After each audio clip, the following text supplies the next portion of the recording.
और आपको सीधे लिए चलते हैं निर्मला सीतारमण की प्रेस कॉन्फ्रेंस पे। Fifth, and the lockdown has been enforced from then. The government has been working so that those affected directly, and particularly the poor, the migrant workers, the women, the disadvantaged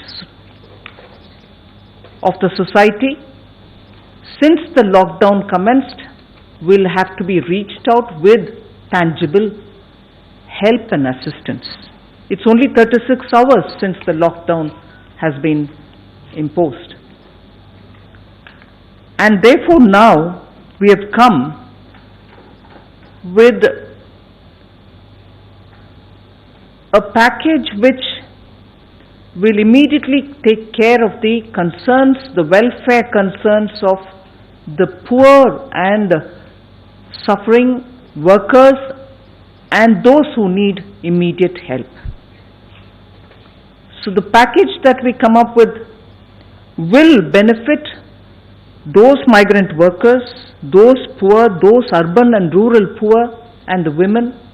And this Prime Minister Garib Kalyan scheme that we want to come out with is expected to meet a total of 1,70,000 crores.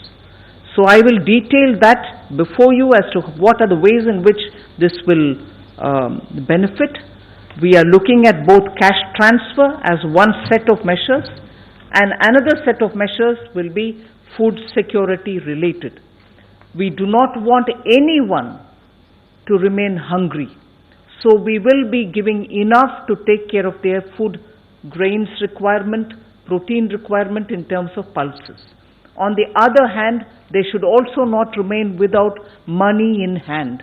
So several measures through DBT are being taken so that money reaches them, so that they can have money in their hands.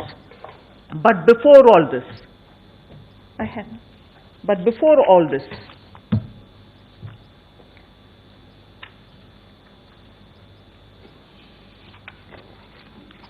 I wish to start with